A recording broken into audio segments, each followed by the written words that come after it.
오후에 시작 함께 하실래요? 안녕하세요. 세상의 모든 정보 아나운서 전주리입니다. 영수회담이 빠른 시일 내에 성사될 수 있을까요? 민주당 이재명 대표가 오늘 오전 모든 의제를 다 접어두고 윤석열 대통령을 먼저 만나겠다는 입장을 밝혔습니다. 민주당과 대통령실이 두 차례에 걸친 실무회담에도 불구하고 사전 의제 조율에 난항을 겪어왔다는 점에서 이 대표의 입장 변화에 관심이 쏠리는데요. 영수회담을 비롯한 정치권 움직임, 잠시 뒤 여의도 인포메이션 코너에서 자세히 살펴보겠습니다. 변비로 병원 진료를 받는 환자가 한 해에 60만 명을 넘는다고 하는데요.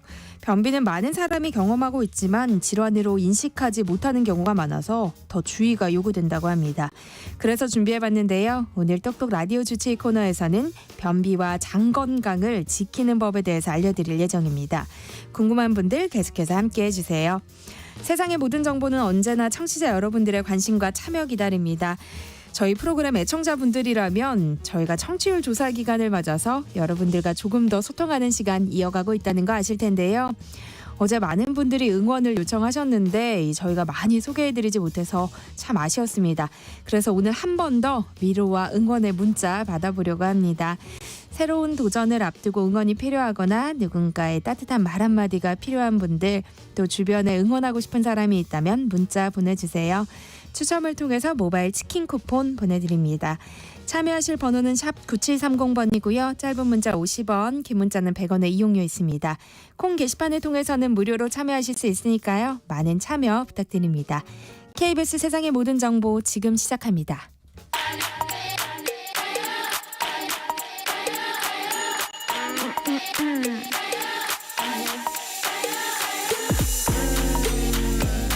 혹시 뉴스 빠뜨리셨나요? 한낮에 전해진 소식들 꼼꼼히 정리해드리겠습니다.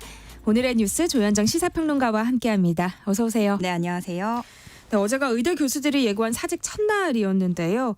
다행히 아직까지는 뚜렷한 이탈 움직임이 나타나진 않고 있다고요. 네, 아직은 그렇습니다. 정부도 이날 수리 예정인 사직서가 없다고 밝혔어요. 그리고 실제로 병원을 떠나는 의대 교수들은 앞으로도 많지 않을 거다 이렇게 보는 게 정부의 판단인데, 그러나 어디까지나 오늘에서야 이제 이틀째인 거죠. 이게 사직서 제출 후에 한 달이 지난 시점에 바로 사직을 안 하고 사직 희망일을 추후로 잡은 교수들도 꽤 많이 있거든요. 그러니까 교수들은 이미 밝혔던 게 뭐냐면 각자 맡고 있는 환자들이 있기 때문에 그분들의 진료가 어떻게 중간에 멈출 수 있는 부분, 전원을 할 수 있는 상황, 또 병원 상황 등을 고려를 해서 이제 나가는 날짜가 5월인 사람도 있을 것이고 6월인 사람도 있을 것이고 이렇게 다 다르다고 말을 했기 때문에 이게 시간이 흐를수록 상황이 어떻게 달라질지 긴장의 끈을 놓을 수 없는 상황인 거고요. 당장 휴진일이 늘어났기 때문에 사실 병원에서 체감하는 환자들 불안감은 아주 극심할 거라고 보여집니다. 실제로 의대 교수들은 사직서 효력을 놓고 법률 자문을 받는 경우도 나타나고 있다고 하는데, 서울 아산병원 등을 수련병원으로 둔 울산의대 교수 비대위 같은 경우에는 이게 사직서를 수리하고 이런 게 아니라 의대에 접수를 한 것만으로도 충분한 의사표시가 됐다고 보고 사직을 준비하고 있다는 소식이고요. 그러다 보니까 교수 단체들이 보고 있는 거는 교수들이 떠나는 시점 대부분 오는 30일 이후에 시작될 것으로 전망을 하고 있습니다. 네. 서울대병원은 이미 오는 30일부터 일주일에 한 번 진료를 중단하기로 결정을 했는데요. 오늘 다른 의대 교수들도 이 문제를 논의할 것으로 알려졌어요. 네. 오늘 오후에 이 전국의과대학 교수 비대위가 총회를 열어서 주 1회 휴진을 할지 여부를 결정한다고 하는데, 이 비대위에는 20개 의대와 소속 수련병원이 참여를 하고 있습니다. 휴진으로 의견이 모아진다면 세부적인 거는 병원 상황에 따라서 요일 조정이라든가 다 달라지겠지만 지금으로서는 주 1회 휴진의 뜻을 모을 가능성이 커 보이고요. 교수들로서는 번아웃은 오고 또 현장을 떠나야 되는 마음도 편치는 않을 텐데, 서울대병원 한 병동에는 의대 교수의 자필 대자보가 눈길을 끌기도 했습니다. 방사선 종양학과 교수인데요. 이 대자보 시작이 어떻게 되냐면, 대한민국을 쑥대밭으로 만들고 있는 현 정부보다는 현장의 목소리를 들어달라, 이렇게 이야기를 시작을 해요. 그러면서 환자분들을 성심껏 대했지만 누구 말처럼 연봉 3, 4억 원은 어불성설이고 정부의 낮은 수가로 인해서 환자는 5분 진료만 가능하다 이렇게 주장을 했고요. 또 의료 현장 목소리는 묵살하고 숫자에 목맨 증원은 의료 재정을 더욱 고갈시키고 대학병원에는 아무도 남으려고 하지 않을 것이다 이렇게 이야기를 하고 있습니다. 아무래도 또 이 병원에는 환자들이 이제 오가다 보니까 대자보에 응원합니다 이런 적힌 메모가 붙기도 했습니다. 네. 의료개혁 특위에서는 전공의 국가 책임제가 거론됐다는데 뭘 어떻게 하겠다는 거예요? 네, 지금 이 의료 공백의 장기화 상황은 사실은 전공의들에 대한 과잉 의존이 초래한 일이다. 정부는 이렇게 진단을 하고 있는 거예요. 네. 그동안 계속 이 사태에서 얘기가 나왔던 게 뭐 미국이나 일본 같은 나라 전공의 비율이 10%인데 우리나라 전공의가 40%가 차지하고 있다. 뭐 이렇게 얘기가 나왔잖아요. 그래서 정부는 궁극적으로는 전문의 비중을 늘리고 전공의들은 줄여보겠다. 이렇게 목표를 잡고 있는 건데 이거는 사실 대한전공의협의회 측에서 주장해온 정책이기도 네. 하고요. 또 하나 쟁점 사항은 건보 급여 문제인데 이 비급여 항목을 규제하고 혼합 진료를 금지하겠다는 거잖아요. 근데 비급여 진료 아시다시피 건보 적용이 되지 않아서 상한선이 없고 병원들로서는 수익을 내기 위해서는 사실 이 비급여로 가는 게 또 필요하기 때문에 그런 거 있잖아요. 왜 병원에 치료받으러 갔는데 실손 있으세요? 이렇게 또 얘기를 하기도 네. 하잖아요. 그래서 이런 수익 구조가 결국에는 안과 같은 비급여 진료 많은 진료과로의 의사 쏠림 현상도 나왔다. 이런 얘기가 나오는 거고 여기에 더불어서 비급여와 급여를 사용하는 그 섞어서 쓰는 혼합 진료 중에 일부를 금지하는 방안도 특위에서 논의를 하는데 대표적으로 백내장 수술할 때 비급여인 다초점 렌즈 수술을 유도한다거나 물리치료만 받으러 갔는데 체외파 충격이나 도수치료 하도록 하는 그런 것들인데 이건 그런데 좀 의사들이 강하게 반발하는 대목이긴 해요. 근데 이걸 두고 의사들이 수익을 창출할 수단을 가로막기 때문에 반대하는 거 아니냐 이런 비판이 있고요. 하지만 또 반면에 장기적으로는 급여 진료가 배제되면서 환자 피해로 돌아올 수 있다라는 주장도 분명히 존재하기 때문에 굉장히 첨예한 안건이라고 할 수 있습니다. 근데 의료개혁 특위에서 또 의대 정원 문제는 아예 안건에서 제외됐다면서요? 네, 그렇습니다.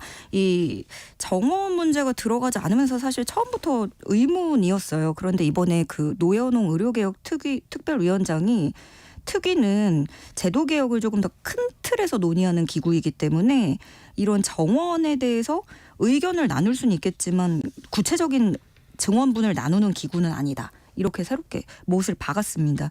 결국에 그러다가 회의에서도 일부 위원들이 이 부분에 대해서 문제 제기를 했다고 전해지는데요. 그러니까 증원 문제가 제대로 정리되지 않으면 특위에서 아무리 좋은 결과를 내놔도 이건 반쪽짜리라는 지적인 거예요. 그게 특위 안에서도 문제 제기가 나오고 있고 그럼 사실상 특위에서 정원 논의도 빠지고 의협과 전공의협의회도 빠진 특위라서 어떤 결과를 낼지 우려의 시선도 나오고 있습니다. 네.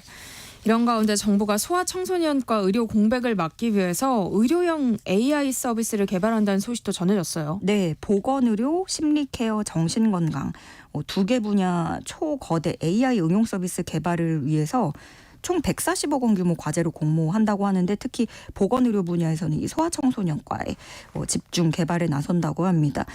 예를 들어서 이런 건데요. 소아보호자 대상으로 건강상담을 지원하고 질병 예측 알림, 또 의료진의 환자별 증례를 분석하고 처방 보조 이런 식으로 소아 건강지원 특화 모델을 개발한다는 건데요. 한 개 컨소시엄을 선정을 해서 연간 80억 원을 지원합니다. 정부는 이 전공의가 적어서 어려움을 겪고 있는 소아청소년과 또 불안장애로 고통받는 환자 수가 증가하고 있는 정신건강 분야에 초거대 AI를 활용해서 문제 해결에 도움이 되도록 할 계획이라고 밝혔습니다. 네.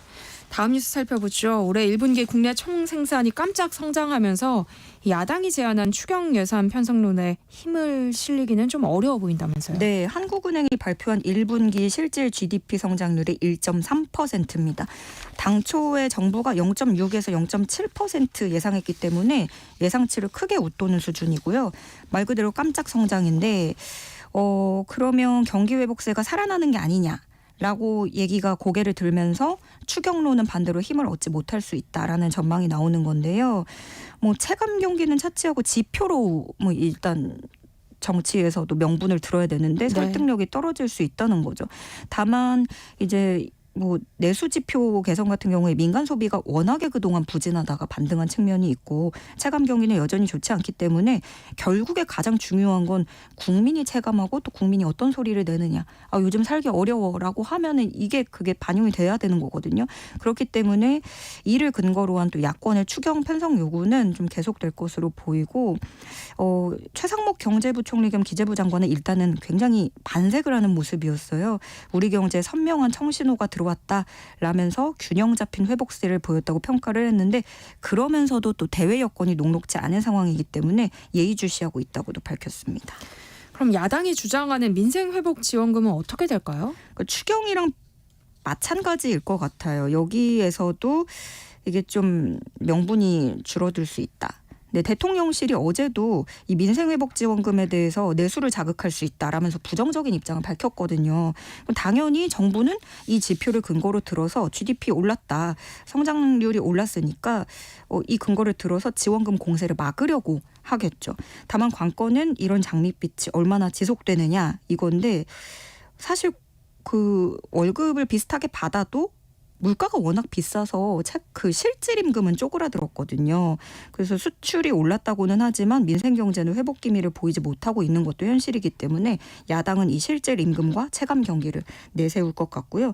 또 한국은행도 1분기 내수가 크게 회복된 모습이지만 지속 여부는 확신할 수 없다고 평가했습니다. 네, 지금 또 관심이 쏠리는 게 금융투자 소득세일 텐데요.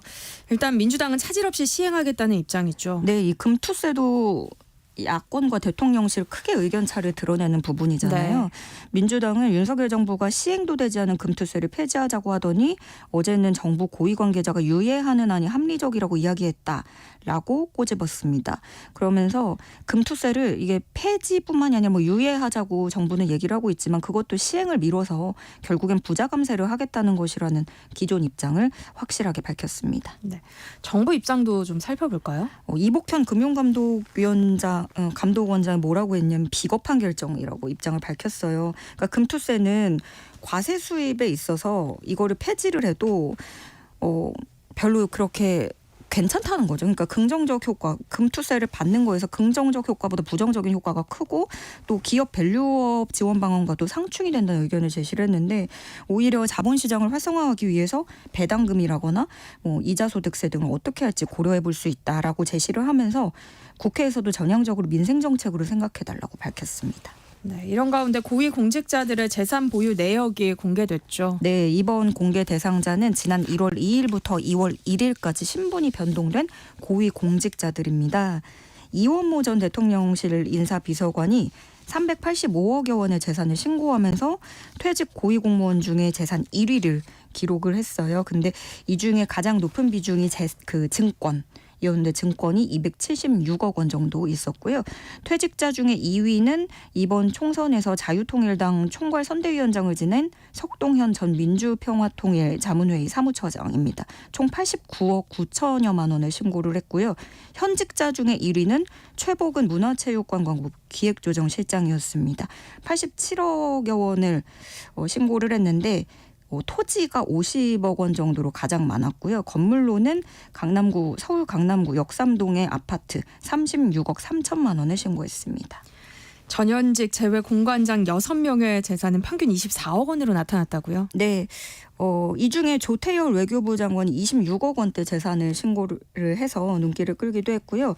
임정택 주 샌프란시스코 총영사는 42억 8천여만 원 있었고 특이 신고 내역도 눈길을 끌었는데 김준표 주 이란 이슬람공화국 대사는 수백만 원짜리 고가 악기 또 백금 팔찌를 신고하기도 했습니다. 네.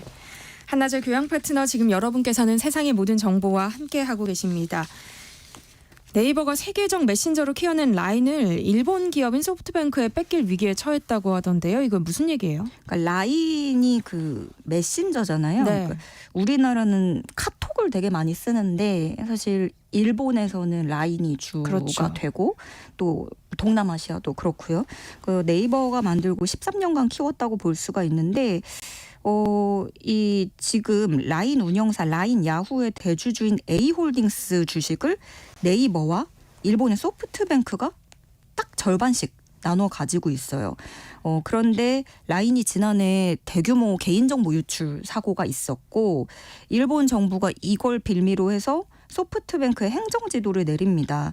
일본 총무성은 라인 야후가 네이버에 지나치게 의존하고 있다 지적을 했어요. 그러면서 경영체제 개선을 요구하는 행정지도에 나선 건데 그러면 이거는 라인 야후에 대해서 소프트뱅크 지분율을 높여라. 그럼 이 말은 라인은 지분율이 줄어들고 라인 경영권을 인수하라라는 의미로 해석이 되는 건데 그 후에 실제로 소프트뱅크가 이 중간지주사인 A홀딩스 주식을 네이버로부터 사들이기 위한 협의를 진행하고 있다는 겁니다. 그런데 이 사태가 여러 가지로 공교로워요. 그러니까 일본이 지금 사실은 각종 스타트업을 주력해서 키우고 있는 상황이거든요.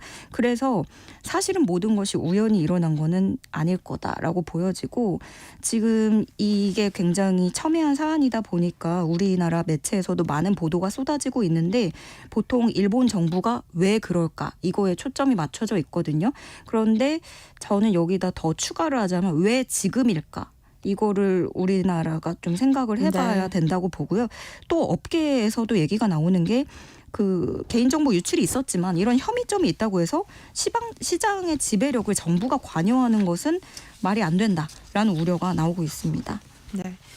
이 문제가 한일 외교 분쟁으로 비화될 가능성도 제기되고 있죠. 네, 그렇습니다. 일단 이례적이고 그러니까 자국 회사와 협력하는 외국 기업의 경영권을 정부가 나서서 압박하는 행위이기 때문에 우리가 이걸 받아들일 수 있느냐 이건데요. 그러다 보니까 일본 정부가 이걸 핑계로 네이버를 내쫓으려 하는 것이다라는 게 IT 업계 안팎에서 제기가 되고 결국에는 일본 정부가 이 한국 라인이 사실 우리나라에서보다 일본에서 더 많이 쓰이고 자국 대표 그런 플랫폼으로 우뚝 섰는데 그것이 사실 여기 한국 기업이 끼어 있다라는 거를 맞득치 않게 생각한다는 의심을 하게 만든다는 거죠. 이런 비슷한 게 대표적으로 틱톡이 있죠.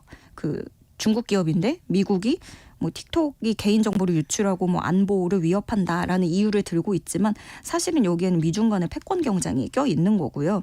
그러다 보니까 사실 이것이 우리나라와 일본의 그런 경제 안보 전쟁이 우리에게도 예외가 아닐 수 있다. 이제 본격적으로 시작되는 건 아닌지 지켜볼 필요가 있습니다. 네. 다음 소식 살펴보겠습니다. 고인 의사와 관계없이 일정 비율 이상의 유산을 형제 자매들에게 상속하는 유류분제도 그동안 논란이 많았는데요. 이게 위헌이라는 헌법재판소 판단이 나왔어요. 네, 이게 참 사람이 죽고 나서 형제가 유산 때문에 등장하는 경우들이 있고 그래서 이와 관련한 소송도 상당히 많았죠. 예, 헌법재판소는 이 유류분 제도에 대해서 재판관 전원일치 의견으로 위헌으로 결정했습니다. 헌재는 어떻게 판단을 했냐면 그 피상속인 형제 자매는 상속 재산 형성에 기여하거나 그런 상속 재산에 대한 기대 등이 거의 인정되지 않는데 유류분권을 부여하는 건 타당한 이유를 찾기 어렵다고 봤어요. 지금 그 유언이 따로 있어도 형제자매라는 이유로 3분의 1을 보장을 받는 그런 상황인 거죠. 이게 사실 1977년에 도입될 때만 해도 뭐 한 명이 유산을 독차지하지 못하도록 하고 남은 유족의 생존권을 보호하는 이유로 도입이 된 건데 사실 이때는 특히 딸들이 보장받지 못했기 때문에 그런 영향이 있던 것 같아요. 그런데 헌재는 이 개인의 재산권을 지나치게 침해하고 사회 변화에 뒤떨어져 있다는 지적을 받아들인 것으로 보여집니다. 네, 오늘의 뉴스 여기까지 하겠습니다. 지금까지 조현정 시사평론가와 함께했습니다. 고맙습니다. 네, 고맙습니다. 세상의 모든 정보는 청취율 조사 기간을 맞아서 청취자 여러분들과 조금 더 소통할 수 있는 작은 이벤트들 이어가고 있는데요. 오늘은 위로와 응원이 필요한 분들 문자 보내달라고 부탁드렸죠. 3619님, 내일 5년 교제한 친구와 결혼을 합니다. 떨리고 설레는 지금인데요. 많은 응원 부탁드려요 하고 보내주셨어요. 행복한 결혼 생활 하시길 응원하겠습니다. 7936님, 다음 주 월화 딸아이가 중간고사를 치릅니다. 중학교 입학하고 처음 치는 시험이라서 눈앞이 캄캄하다고 하네요. 화이팅 하라고 응원해주고 싶어요. 상원여중 2학년 가연아 화이팅 하고 보내주셨고요. 4476님, 우리 아들이 대학 졸업 후 논산에서 딸기 농사를 짓고 있습니다. 그런데 2년 동안 최소한의 인건비도 못 벌었어요. 올해를 마지막으로 올해도 돈을 못 벌면 농사를 그만두겠다고 하더라고요. 사랑하는 우리 아들 힘내라고 전하고 싶습니다 하셨어요. 함께 응원 보내드립니다. 계속해서 문자 보내주세요. 저희가 추첨을 통해서 모바일 치킨 쿠폰 보내드립니다. 참여하실 번호는 샵 9730번이고요. 짧은 문자 50원, 긴 문자는 100원의 이용료 부과됩니다. KBS 1라디오 세상의 모든 정보 함께하고 계신 지금 시각은 12시 40분입니다. 이 시각 교통정보 알아봅니다. 이 시각 교통정보입니다. 고속도로는 서울 양양고속도로 양양 쪽으로 덕소산패에서 남양주 요금소까지 3km 정체 이어지고 있고요. 영동고속도로 강릉 쪽은 서창 분기점에서 월곡 분기점 사이로 주춤합니다. 이후 마성터널에서 양지터널 사이로는 8km 더디게 지나고 있고요. 중부 내륙고속도로 창원 쪽은 여주 분기점에서 감곡까지 10km 정체 이어지고 있습니다. 또 논산 천안고속도로 논산 방향 남풍산 나들목 호정 2교에서 차량 터널까지는 6km 주춤합니다. 남해고속도로 부산 쪽입니다. 사천 터널 부근 2차로에서는 트레일러 단독 사고나 처리 중인데요. 현재 사고 처리로 진교 나들목에서 곤양 나들목까지 9km가량 정체 이어지고 있습니다. 지금까지 KBS 교통정보센터에서 김민혜였습니다. 세상의 모든 정보를 당신의 귓가로 특급 배송해드립니다. 세상의 모든 정보. 청취자 여러분들을 여의도 정치로 안내해드리는 시간이죠. 여의도 인포메이션 문화일보 이은지 기자와 함께합니다. 어서 오세요. 안녕하세요. 네, 영수회담 의제 조율에 나당을 겪고 있다는 이야기가 나왔는데 오늘 오전 민주당 이재명 대표가 다 접어두고 먼저 윤 대통령을 만나도록 하겠다는 입장을 밝혔어요. 영수회담이 조만간 잡힐 수 있는 거예요? 네, 그렇습니다. 오늘 오전에 3차 실무 협의가 이루어졌고요. 이제 저희 방송이 끝나고 오후 2시에 그 결과 발표가 예정이 돼 있습니다.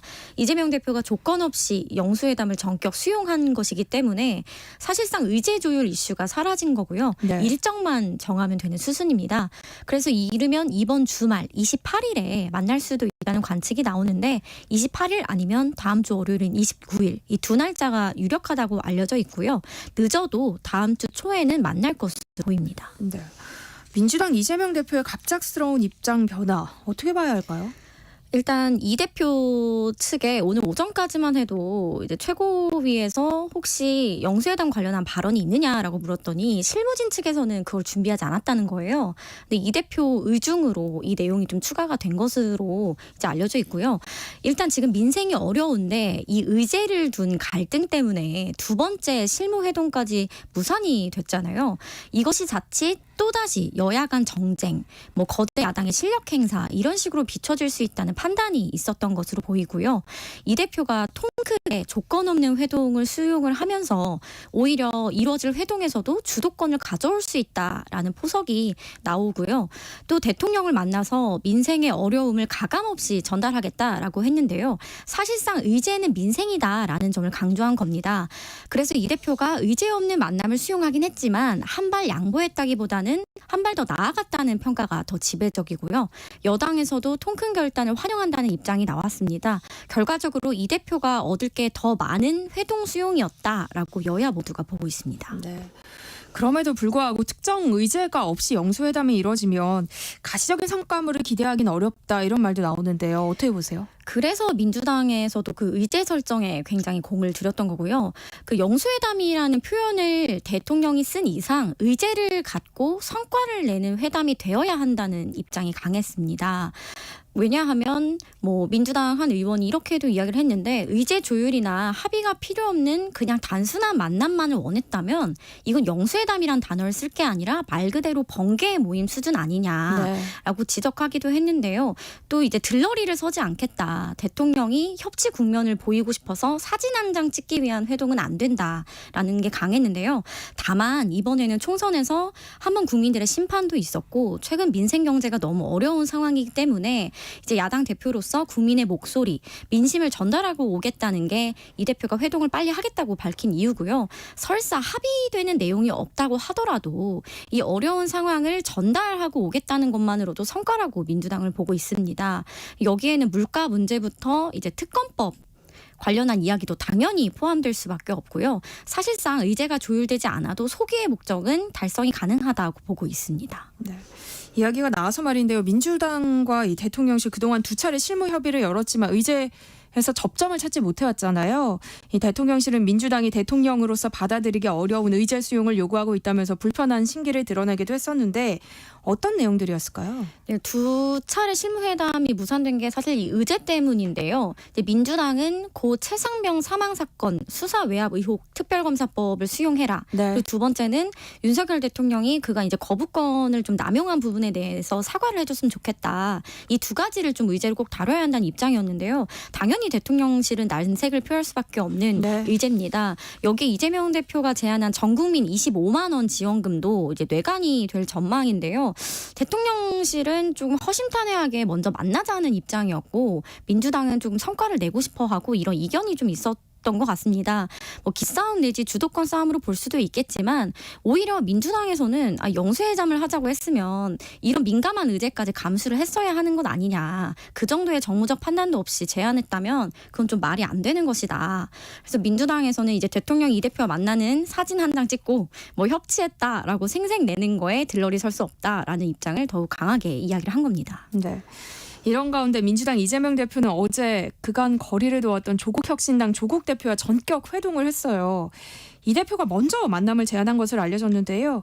여기엔 어떤 배경이 있는 걸까요? 조국 대표가 영수회담 전에 범야권 연석회의를 통해서 안을 좀 모아가 달라라고 이재명 대표에게 촉구한 바가 있는데요. 네. 이걸 받아들인 것으로 해석이 되고요. 국민들에게 어쨌든 12석의 표를 받은 하나의 대의를 담은 정당이기 때문에 조국혁신당이 대통령과 만나기 전에 의견을 들어야 한다고 본 것 같습니다. 2시간 반 동안 저녁 식사 회동이 이뤄졌는데요. 조국혁신당이 회동을 통해서 낸 결론을 언론에 어제 공개를 했습니다. 네. 이제 첫 번째는 이제 수시로 의제 관계없이 허심탄회하게 대화를 하자. 두 번째는 이제 양당 사이에 공동의 법안 정책에 대한 내용이나 처리 순서에 대한 협의를 양당 정무실장 간 채널로 하기로 결정을 했고요. 세 번째는 이제 이재명 대표는 우리 사회 개혁에 조국혁신당의 선두적 역할을 당부했다고 합니다. 그래서 조국 대표는 민주당이 수권 정당으로서 무거운 책임과 역할을 다해 달라라고 화답했다고 밝혔습니다. 근데 민주당은 조국 혁신당이 제안했던 이 범야권 연석회의를 사실상 거절한 바가 있잖아요. 이 박성준 수석 대변인이 직접 이번 영수회담은 대통령과 민주당과의 회담이라는 입장을 밝혔었는데 여기에도 변화가 있을까요? 사실 과거에 문재인 당시 대통령도 여야 대표들을 청와대로 초청해서 회동을 한 사례가 있습니다. 이번에도 그런 형식을 취할 수 있었겠지만 대통령이 영수회담을 제안했잖아요. 네. 그래서 조국혁신당이 사실 함께할 자리는 아니었다라는 게 정치권 시각이고요. 그래서 이번 이 영수회담에 이제 이 단독 만남으로 하는 그 형식은 변함이 없을 걸로 보입니다. 그래서 미묘한 신경전으로 볼 수도 있겠지만 네. 이번 영수회담은 조국혁신당 대표와 함께 만나는 것도 회동 격에 맞지 않는다. 이게 정치권의 시각입니다. 네. 이런 가운데 정진석 신임 대통령 비서실장의 행보에도 이 정치권 안팎의 시선이 쏠리고 있습니다. 일단 취임 일성으로 메시지 관리, 그러니까 대통령실 핵심 관계자란 이름으로 나오는 이 언론 인터뷰를 지목했는데요. 여기에는 어떤 이유가 있는 걸까요? 그간 대통령실의 비공식적인 반응들이 대통령실 핵심 관계자라는 멘트로 보도가 네. 다수 돼서 당정 관계 갈등의 촉매가 되기도 했고요. 최근 이제 국무총리와 대통령실 비서실장 인선을 두고도 뭐 박영선 전 장관 등이 거론되는 보도가 나면서 네. 이른바 대통령실 비선 논란까지 불거졌잖아요. 그래서 그런 잡음이 일었던 것을 겨냥한 것으로 보이고요. 그래서 경고를 통해서 내부 기강을 확립하려는 의도가 담겼다고 볼 수 있습니다. 네. 또 정진석 비서실장은 자신의 자서전에서 야당과의 소통을 강조한 바가 있잖아요. 정진석 비서실장 임명으로 이 대통령실과 정치권의 구도가 좀 달라질 수 있을까요? 사실 MB 정부 시절의 야당과 현 야당은 명확히 다르고요. 현재는 완전히 기울어진 여소야대 국면이기 때문에 네. 이 비서실장 한 명이 바뀌었다고 대통령실과 정치권 구도가 달라지기는 쉽지 않을 것이라고 보는 게 중론이고요. 특히나 지금 야당에서는 정진석 비서실장 임명을 굉장히 강력하게 반대를 했습니다. 네. 이유는 고 노무현 전 대통령에 대한 모욕적인 발언을 했던 건데요. 그래서 야당과의 관계 개선에 이번 비서실장 인선이 크게 긍정적인 건 아니었다라는 평가입니다. 네. 윤 대통령은 대통령 비서실장과 정무수석 인사는 단행했지만 이 신임 국무총리 인선은 여전히 장고를 거듭하고 있어요. 여기엔 어떤 배경이 있는 걸까요? 지난주 방송에서도 언급을 했지만 결국 청문회가 있는 자리라는 점입니다. 대통령 비서실장과 정무수석은 국회 표결 없이도 임명이 가능하지만 총리의 경우는 청문회를 치르고 또 임명 동의에 관한 투표를 국회에서 하게 돼요. 네. 또 지금 영수회담 이제 실무회담이 또 진행 중인데 영수회담을 통해서 또 총리 인선 문제가 나올 수 있다는 가능성이 제기되고 있습니다. 영수회담이 이제 잘 끝난다면 야당도 수용이 가능한 총리 후보군으로 협치 분위기를 이어갈 가능성이 높고요. 다만 영수회담 이후에 총리 후보를 또 야당이 받을 수 없는 카드를 꺼내 든다면 또다시 전국은 경색될 수밖에 없을 전망입니다. 네. 민주당에서는 이른바 주호영 총리설이 계속해서 나오고 있어요. 여기에는 어떤 이유가 있는 거예요? 친명계 좌장으로 꼽히는 정성호 의원 같은 경우도 이 주호영 의원에 대해서 유연하고 정치력도 있는 분이다라고 치켜 세우기도 했는데요. 네. 실제 야당 의원들 사이에서도 주호영 의원은 인품이나 협상을 하는 부분에 있어서 굉장히 높게 평가를 받고 있습니다. 또 두 번째로는 주호영 의원 같은 경우는 동료 국회의원 그리고 출입기자, 상임위원회 소속 직원들이 선정을 하는 국회 백봉 신사상이라는 게 있어요. 여기서 대상을 여러 차례 수상을 한 전력도 있습니다. 네. 소통 이야기가 나와서 말인데요. 윤 대통령이 대통령 비서실장과 정무수석 인사를 단행하면서 이례적으로 직접 브리핑을 했잖아요. 이게 도어 스태핑 중단 이후 1년 5개월 만이라고 하더라고요. 기자들 분위기가 어땠어요? 일단 1년 5개월 만에 갑작스럽게 공식석상에서 질답을 받았기 때문에 놀랐다는 반응이 대부분이었고요. 긍정적인 측면도 분명 있었지만 네. 이 도어 스태핑을 일방적으로 중단했던 전례가 있고 총선에서 참패하자마자 또 바로 질답을 받는 모양새에 있어서 언론관에 대한 비판적 목소리도 적지 않게 나왔고요. 또 질답을 많이 받은 게 아니고 일부 몇 개 질문만 짧게 받아서 아직은 좀 더 소통이 필요하다라는 게 그 기자단의 입장이었다고 합니다. 그러니까 도어 스태핑이 재개될 수 있을지도 관심이 쏠리잖아요. 대통령실 분위기는 어때요? 인선 발표 같은 경우는 향후에도 이렇게 직접 소개를 하고 간단한 질문을 받는 정도는 가능을 해도 과거처럼 출근길에 정례적으로 질답을 받는 도어 스태핑 재개는 아직은 시기상조라는 분위기입니다. 아무래도 민감한 현안들이 아직은 현재 진행형이기 때문에 국회의 이제 특검법 같은 것들이 해결이 좀 돼야 재개가 가능하지 않을까라는 관측이 나오고 있습니다. 당장 다음 달 10일에 윤석열 대통령 취임 2주년이더라고요. 이때 기자회견이 열릴 가능성에 대해서는 어떤 이야기들이 나오나요? 지금 국무회의를 제외하고는 총선 참패 후에 대국민 담화가 나오지 않았기 때문에 취임 2주년 기자회견은 열어야 한다는 목소리가 여당 내에서도 많이 나오고 있고요. 그래서 어떤 형태로든 기자회견과 같은 이벤트는 할 것으로 제기가 되고 있습니다. 다만 비서실장이나 정무수석 등 인선이 이루어진 지 얼마 안 됐잖아요. 그래서 이에 대한 판단도 조만간 하게 될 것으로 보입니다. 네. 국민의힘이 차기 원내대표 경선 일정을 다음 달 초로 확정했는데요. 이철규 의원의 이름이 물밑에서 계속 거론되는 분위기예요. 네, 이제는 물밑에서 거론되는 걸 조금 넘어서 이철규 의원이 유력하게 떠오르는 분위기까지 올라왔다는 평가인데요. 실제 이 의원이 굉장히 의지가 강하다고 합니다. 네. 또 주변 의원들이나 참모들에게도 이러한 의견을 피력하고 있다고 알려져 있습니다. 이제 민주당 얘기도 좀 해볼까요? 민주당 원내대표 후보 등록 오늘까지지만 지금으로서는 친명계 박찬대 의원이 단독으로 출마할 가능성이 커 보인다고요. 네, 정말 일사불란하게 교통정리가 되면서 오늘 오전 11시로 이제 원내대표 후보 등록이 마감이 됐는데요. 결국 박찬대 의원 단독 출마로 결정이 됐습니다. 사실 삼선 의원들 중에서도 또 친명계 내에서도 이 삼선 의원들 중에 원내대표를 희망하는 분들이 굉장히 많았는데 일찌감치 박찬대 의원으로 정리되는 분위기가 조성되면서 모두 불출마를 하게 됐습니다. 단초는 지난 19일에 이재명 대표가 이제 유튜브로 당원들과 대화를 진행했는데 이때 박찬대 의원을 출연시키면서 굉장히 치켜 세웠다는 거예요. 네. 사실상 그때부터 이제 명심은 박찬대 원내대표로 향하고 있었다. 그래서 이러한 분위기들이 반영된 것으로 보시면 될 것 같습니다. 네. 세상의 모든 지식 금요일 코너죠. 여의도 인포메이션 오늘은 여기까지 하겠습니다. 지금까지 문화일보 이은지 기자와 함께했습니다. 고맙습니다. 감사합니다.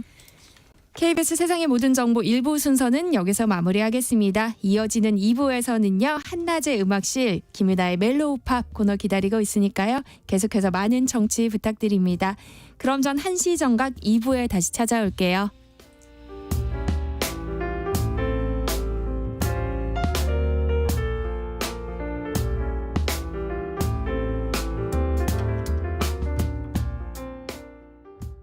의료개혁은 국민 누구나 제때 제대로 치료받도록 하려는 것입니다.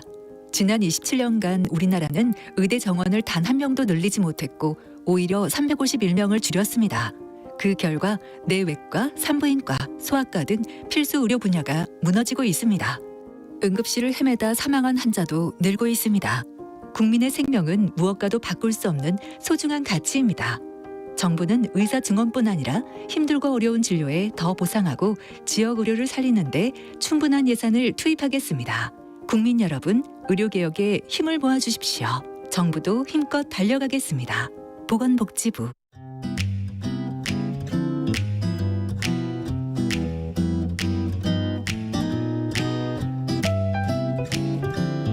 안녕하세요. 바른말 고운말입니다. KBS 1텔레비전에서 방송되고 있는 우리말 겨루기에서 나왔던 문제를 짚어보겠습니다. 오늘은 제시되는 3개의 관용구에 공통으로 들어가는 말을 맞히면 됩니다. 자, 관용구, 이것을 깨다, 이것을 차다, 이것을 들고 나서다에서 이것에 공통으로 들어가는 이음절로 된 표현 무엇일까요? 이 문제의 정답은 쪽박입니다. 쪽박은 작은 바가지를 뜻하는데요. 관용구 쪽박을 깨다는 이를 망치다란 뜻도 있습니다. 없는 사람들을 도와주지는 못할 망정 너는 어떻게 쪽박을 깰 수가 있니? 이렇게 표현할 수 있겠죠. 또 쪽박을 차다는 거지가 되다를 뜻하기도 합니다. 그가 가게를 뺏기면 알거지가 돼서 8식구가 할 알 없이 쪽박을 찰 수밖에 없었다. 이렇게 쓸 수 있겠죠. 그리고 쪽박 들고 나서다는 살림이 다 떨어져 남은 것이라고는 쪽박밖에 없다는 뜻으로 가진 것이 아무것도 없는 몹시 가난한 처지를 이르는 말입니다. 그는 회사가 파산해서 쪽박 들고 나서는 신세가 되었다 같이 말이죠. 참고로 쪽박 쓰고 비 피하기는 봉변을 당했을 때 당황해서 저도 모르는 사이에 어리석은 방법으로 이 상황을 벗어나려 하는 경우를 비유하고 있습니다. 바른말 고운말 아나운서 변희영이었습니다.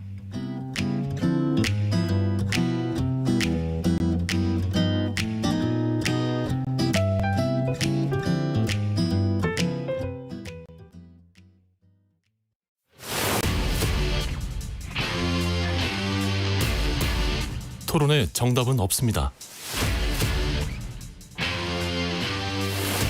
토론이 세상을 바꿀 수도 없습니다. 하지만 질문은 새로운 세상을 만들 수 있습니다. 질문으로 올바른 세상을 만드는 첫걸음. 평일 저녁 7시 20분 KBS 열린 토론.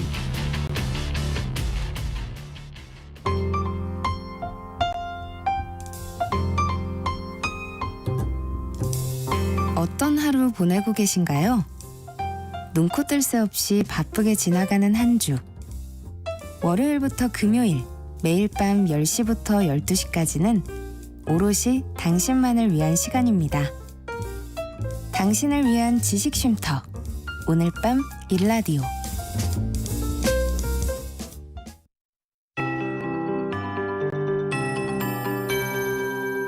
KBS 58분 날씨. 낮 동안 초여름 더위가 나타나는 곳이 많겠습니다. 한낮 기온이 대구 27도, 서울과 강릉, 대전 26도, 광주 25도, 부산 21도, 제주 20도까지 오를 전망입니다. 어제보다 1도에서 5도 정도 높겠고요. 예년 이맘때 기온을 2도에서 8도가량 웃돌겠습니다. 오늘 중부지방은 대체로 맑겠고 남부지방에는 가끔 구름이 많이 끼겠습니다. 미세먼지 농도는 지금 대부분 보통 단계를 보이고 있지만 울산은 나쁨으로 나타나고 있습니다. 지금 황사가 우리나라 상공을 지나고 있는데 그중 일부가 동쪽 지역에 떨어지면서 오늘 강원도와 경상남북도는 한때 미세먼지 농도가 나쁨으로 오르는 곳이 있겠습니다. 주말과 휴일에는 전국이 대체로 맑겠고요. 기온이 더 오르면서 내일은 서울의 낮 기온이 27도, 모레 일요일에는 서울 29도, 대구 30도까지 올라 덥겠는데요. 아침 저녁은 다소 쌀쌀해서 큰 일교차를 주의하셔야겠습니다. 일요일 밤에는 제주도에 비가 내리겠고 다음 주 월요일에는 전국에 비 소식이 있습니다. 한편 당분간 서해와 남해, 제주 해상에는 짙은 안개가 끼는 곳이 있겠습니다. 현재 서울의 기온은 23.2도, 습도는 40%입니다. 송소진입니다.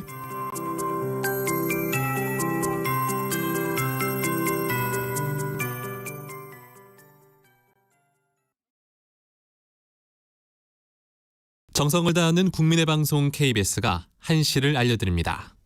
AM 711kHz, FM 97.3MHz, KBS 1라디오입니다. HLKA.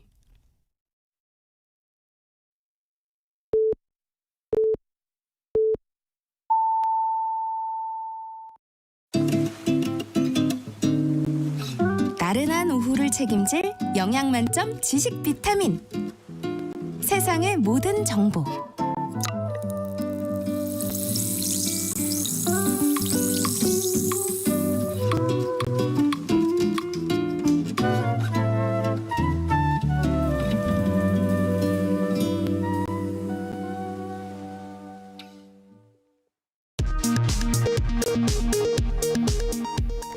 이 시각 라디오 정보센터 뉴스입니다. 이재명 더불어민주당 대표가 윤석열 대통령과의 회담에 대해 의제 조율은 접어두고 윤 대통령을 먼저 만나겠다는 뜻을 밝혔습니다. 대통령실 측은 환영의 뜻을 밝혔습니다. 해병대 고 채모 상병 사건 수사 외압 의혹을 수사하는 고위공직자 범죄수사처가 핵심 피의자인 유재은 국방부 법무관리관을 오늘 오전 소환했습니다. 유 법무관리관은 취재진에게 오늘 성실히 답변 드릴 것이고 조사기관에서 충분히 밝히겠다고 말했습니다. 최상병 사망 사건 당시 함께 급류에 휩쓸렸던 전 해병대원이 물에 들어가라고 지시한 적이 없다는 임성근 전 해병대 1사단장의 주장을 반박하는 의견서를 수사기관에 제출했습니다. 지난해 7월 폭우로 14명이 숨진 오송 지하차도 참사와 관련해 기소된 서울 강서경찰서장, 당시 충북경찰청 공공안전부장이 직위 해제됩니다. 김성태 전 쌍방울그룹 회장이 이화영 전 경기도 평화부지사의 검사실 술자리 회유 주장에 대해 술자리가 없었다고 재차 반박했습니다. 지금까지 라디오 정보센터 뉴스 편유였습니다.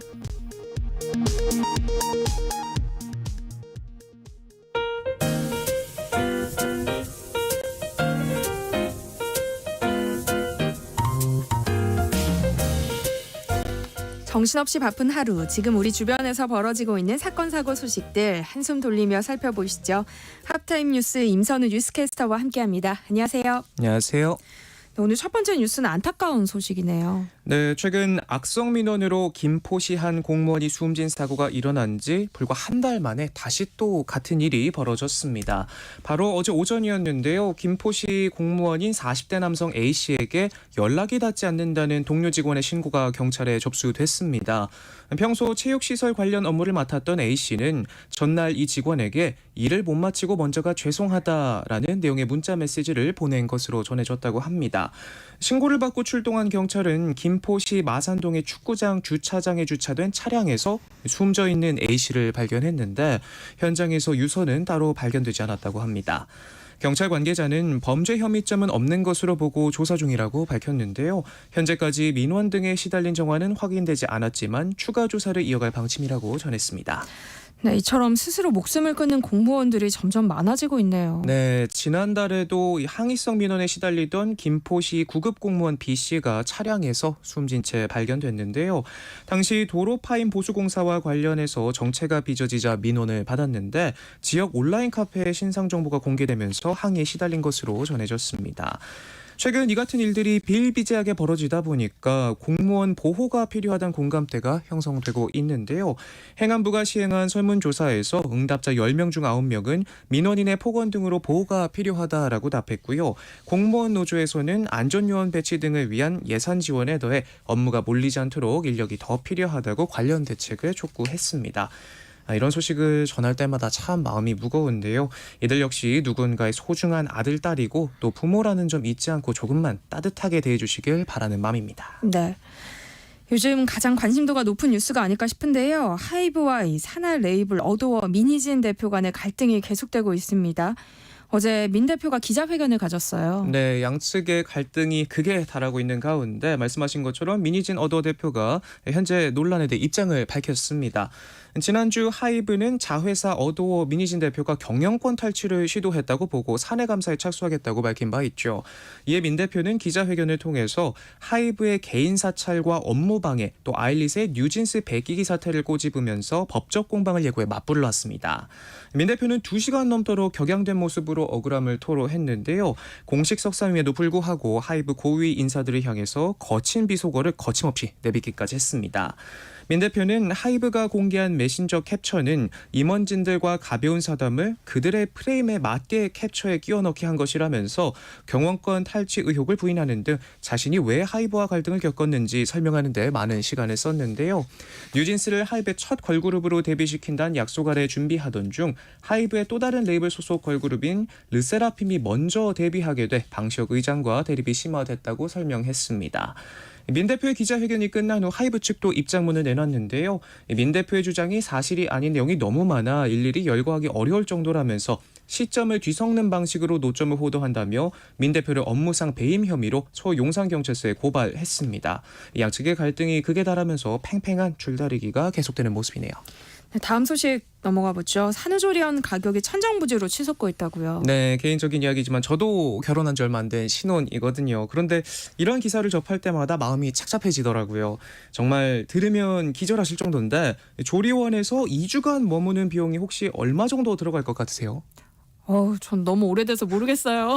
네, 지금은요 무려 4천만 원대에 달하는 곳도 있다고 합니다. 2주예요. 네, 강남에 있는 한 유명 산후조리원 특실 요금인데 같은 기간 일반 요금도요 2,500만 원이 넘습니다. 입이 떡 벌어지는 가격인데 심지어 계속해서 오르는 추세라고 하는데요. 해당 조리원은 지난해 8월까지만 해도 2주간 일반 요금과 특실 요금이 각각 1,200만 원, 3,800만 원이었는데 일반 요금의 경우 불과 반년 사이 2배 넘게 올랐습니다. 특히 서울에 있는 산후조리원들이 이용요금을 가파르게 올리고 있는데요. 서울시 조사에 따르면 지난 2월 1일 기준 2주간 일반 요금이 1,000만 원이 넘는 곳이 5곳에 달했고요. 네. 특실 요금을 보면 2천만 원대가 넘는 곳이 6군데로 조사가 됐습니다. 서울시에 위치한 산후조리원들은 불과 반년 만에 일반실 이용료를 평균 32만 원, 8% 가까이 올리면서 같은 기간 다른 지역 상승률을 훌쩍 뛰어넘는 인상을 단행했는데요. 2주간 평균 이용료가 453만 원에 육박한 것으로 조사됐습니다. 이렇게 많이 오른 이유가 뭐예요? 이 급격한 가격 상승의 주요 원인으로는 서울시의 산후조리 바우처가 꼽히고 있는데요. 지난해 9월부터 산후조리원 일부 서비스 등에 이용 가능한 바우처를 출생아 1인당 100만 원씩 지급하기 시작했는데 여기 맞춰서 여러 산후조리원이 줄줄이 가격을 올린 겁니다. 산후조리원의 경우 별도의 제재 기준이 없는 자율책정제로 운영되고 있어 현재로서는 정부나 지자체가 손을 댈 수 없는 상황인데요. 귀한 내 아이와 아내 조금 더 편하게 지내게 하고픈 마음은 모두가 같을 텐데 참 안타깝습니다. 그렇네요. 급발진이 의심되는 사고가 또 일어났다고요. 네, 2살배기 손녀를 태우고 출고된 지 한 달도 안 된 새 차를 몰다가 전복 사고를 낸 60대 운전자가 급발진을 주장해 정확한 사고 원인에 관심이 쏠리고 있습니다. 혹시 사고 영상 보셨나요? 저는 아직 못 봤어요. 네, 저는 이제 출근길에 영상을 확인했는데 이 블랙박스 영상에 다급한 모습이 그대로 찍혔더라고요. 지난 17일 낮 1시 20분쯤이었는데요. 경남 함안군 7원읍 도로에서 차량이 갑자기 속도를 내며 1.3km가량 달리다 차량과 교통표지판을 잇따라 들이받은 뒤 3m 아래 논으로 추락했습니다. 운전자인 60대 여성은 갈비뼈가 골절됐고요. 함께 타고 있던 손녀도 부상을 입었는데 다행히 생명에 지장은 없는 것으로 확인이 됐습니다.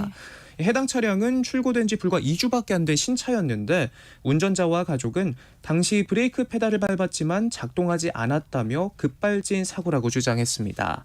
경찰 관계자는 당시 햇빛이 너무 강해 사고 차량 브레이크 등에 불이 들어왔는지 식별이 불가능하다면서 차량 사고 기록 장치와 블랙박스 감정을 의뢰하고 정확한 사고 경위를 조사하고 있다고 밝혔습니다. 네, 급발진 의심 사고가 계속되고 있지만 입증하기가 참 어렵다는 문제가 있어요. 네, 이렇게 전국 곳곳에서 급발진 의심 사고가 빈번하게 일어나고 있는데도요. 이 현행법상 운전자 과실이 아닌 차량 결함 등으로 급발진 여부를 인정받기가 참 어렵습니다. 네. 입증하기 위한 1차 책임을 제조사가 아닌 운전자에게 두고 있고요. 더군다나 수사기관의 협조가 없으면 개인은 국립과학수사대 같은 곳에 정식 감정을 의뢰하는 것도 불가능해서 실질적으로 운전자가 제조사의 책임을 묻기도 쉽지 않습니다. 이 같은 문제점이 지적되면서 개정에 대한 목소리도 거세지고 있는데 결함 원인 입증 책임을 제조업체로 전환해야 한다는 내용의 국민청원에 5만 명이 서명하기도 했습니다.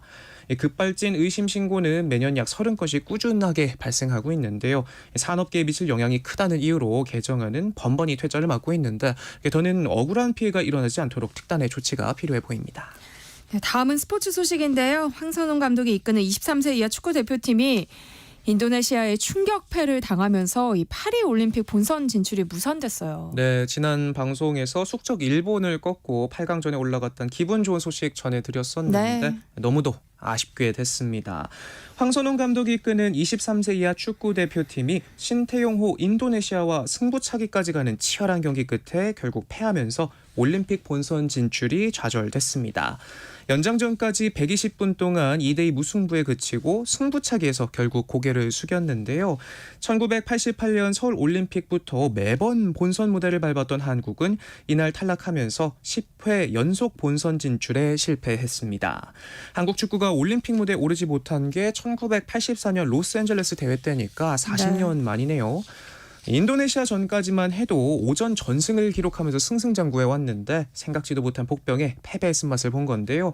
피파 랭킹도 23위인 한국보다 111계단이나 아래 있는 인도네시아지만 신태용 감독의 지휘 아래 결국 승리를 쟁취해냈습니다. 신태용 감독 만감이 교체했을 것 같은데요. 경기가 끝난 후 기자회견에서 기분이 좋지만 한편으론 힘들다. 일단 저는 인도네시아 팀을 맡고 있고 팀을 위해 최선을 다했다. 선수들과 협회장 그리고 모든 국민들에게도 감사하게 생각한다라고 승리 소감을 밝혔습니다. 조금 아쉬운 결과지만 그래도 열심히 싸워준 대표팀 고생 많으셨고요. 많은 격려와 응원 부탁드리겠습니다. 네, 다음 소식 살펴보겠습니다. 한국을 찾은 일본 배우가 가방을 도둑맞는 일이 있었어요. 네, 즐거웠어야 할 여행이 참 고되고 속상했을 것 같은데요. 일본 국적의 연극 배우인 B씨 작품에 사용할 의상을 구매하기 위해 한국을 찾았는데 실수로 지하철에 여행 가방을 두고 내렸다고 합니다. 네. 그런데 글쎄 가방 안에는요. 우리 돈 3천만 원이 넘는 거액의 현금이 들어 있었습니다. 신고를 받은 경찰은 1호선 종로 3가역부터 동두천역까지 CCTV 80여 대를 들여다봤는데 한 50대 남성이 여행 가방을 태연히 들고 내리는 모습을 포착했고 44시간 만에 집에 있던 남성을 검거했습니다. 아무도 가져가지 않아 들고 내렸다고 진술한 그는 자물쇠를 뜯고 현금 등 내용물을 꺼내갔다고 진술했는데요. 네. 회수한 피해 물품은 안전하게 제 주인에게 돌아갔다고 합니다. 혹시 보셨는지 모르겠지만 한때 온라인상에서 이 세계 각국 지하철 양심 테스트라는 실험 영상이 유행했던 적이 있었죠. 당시 분실물의 19이 주인에게 돌아가는 모습이 찍히면서 K양심이라는 신조어가 돌기도 했는데 꼭 누가 지켜봐서가 아니라 스스로에게 부끄럽지 않도록 노력해야겠습니다. 그럼요. 화제를 모았던 이색 이벤트 한강 멍때리기 대회가 곧 또 열린다면서요. 네, 제가 이날만을 기다려왔습니다. 벌써 연차도 미리 신청해놨거든요. 네. 다음 달 10일 오후 4시 반포 한강공원 잠수교에서 2024 한강 멍때리기 대회가 개최됩니다. 벌써 7회째를 맡고 있는데요. 규칙도 어렵지 않습니다.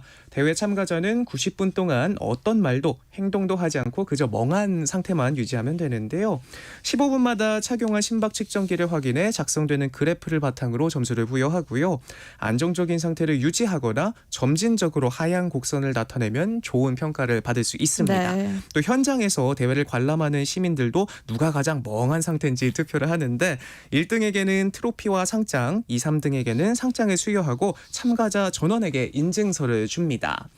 서울시는 대회에 참가할 총 70개 팀을 오늘 오전 9시부터 29일 밤 12시까지 멍때리기 대회 홈페이지 그리고 인스타그램에서 모집하는데요. 다소 우스워 보일 수도 있겠지만 이 멍때리기 대회는 아무것도 하지 않는 것이 뒤처지거나 무가치하다는 사회 통념을 깨기 위한 목적으로 시작된 나름 유서 깊은 행사인 만큼 저처럼 바쁜 일상에 지쳐 마음속 쉼표가 필요한 분들 한 번쯤 경영해보시면 좋을 것 같습니다. 네. 제가 준비한 소식은 여기까지입니다. 네, 임선희 캐스터 좋은 결과 있길 저희가 응원할게요. 지금까지 임선우 뉴스캐스터와 함께했습니다. 고맙습니다. 고맙습니다. 세상의 모든 정보는 청취율 조사 기간 맞아서 여러분들과 조금 더 소통할 수 있는 시간 이어가고 있죠. 오늘은 위로와 응원이 필요한 분들 문자 보내달라고 부탁드렸습니다. 8408님, 일요일에 남편이 생애 첫 하프 마라톤에 참가합니다. 다치지 말고 무사히 완주하길 응원할게 라고 보내주셨고요. 0688님, 새벽에 축구 보고 마음이 많이 상하셨을 대한민국 축구 팬들을 위로하고 싶습니다. 또 긴 시간 열심히 뛴 선수들도 회복하시고 기운 내세요 라고 보내주셨어요. 3425님, 오늘 아침 학자금 대출 다 완료됐다고 은행에서 문자가 왔습니다. 학자금 다 갚았으니까 이제는 적금을 들려고요. 아주 뿌듯한데 스스로를 응원하고 싶네요. 경서야, 넌 할 수 있어. 네, 경서님 할 수 있습니다. 저희도 응원 보내드릴게요. 오늘 문자 보내주신 분들에게는 추첨을 통해서 모바일 치킨 쿠폰 보내드립니다.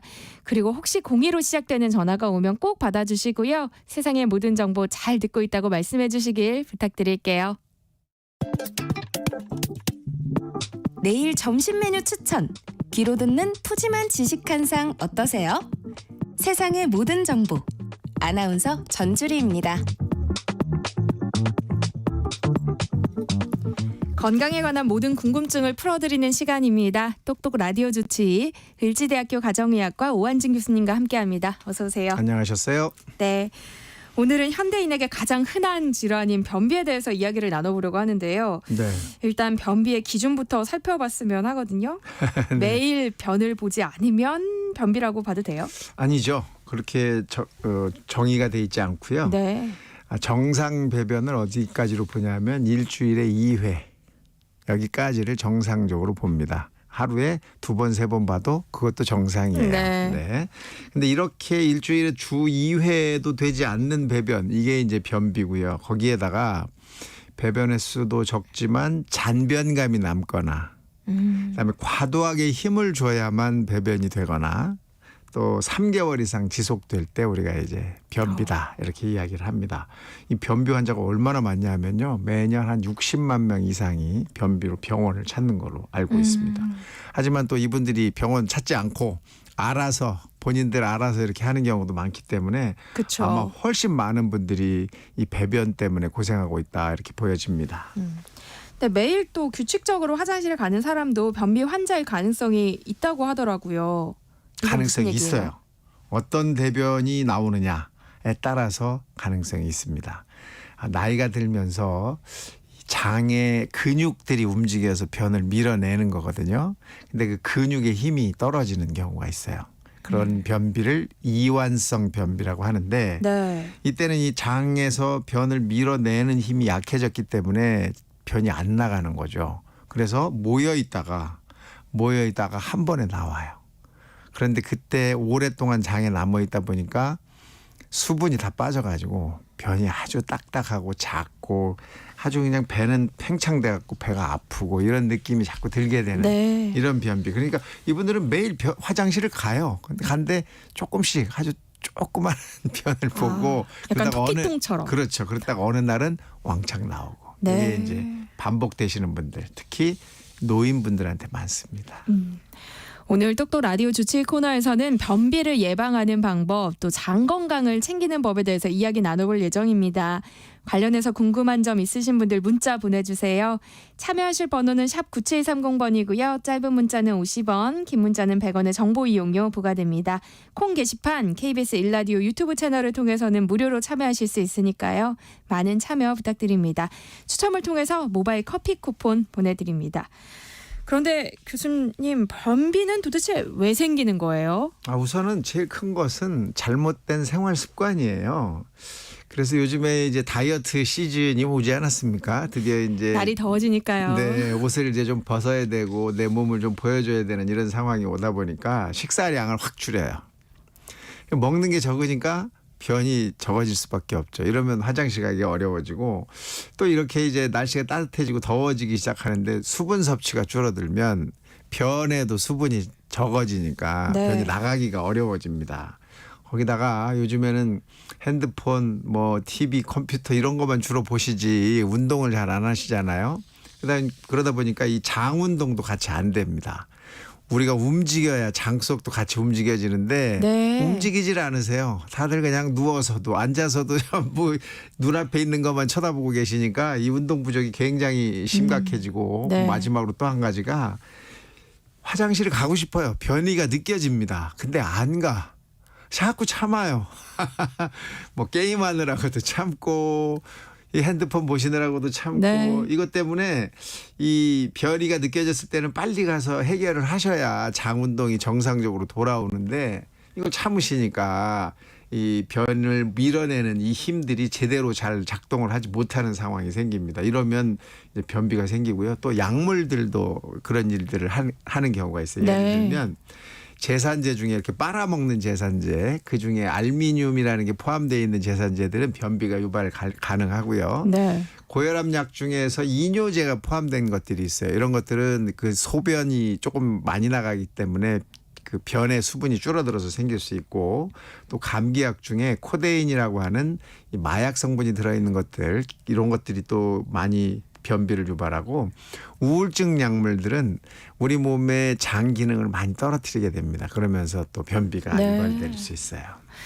또 저희가 지난 시간에 이른바 단짠, 그러니까 달고 짠 음식이 당뇨를 불러올 수 있다고도 했는데요. 네. 이런 음식들이 변비를 유발하기도 한다면서요. 당연하죠. 단 음식이 뭡니까? 단순당. 이것은 소화가 필요 없어요. 먹으면 그냥 바로 혈액으로 흡수돼 버립니다. 그러니까 장이 움직일 이유가 없어요. 네. 그리고 금방 먹으면 당분이 혈액에 올라가니까 우리가 어떻게 느낍니까?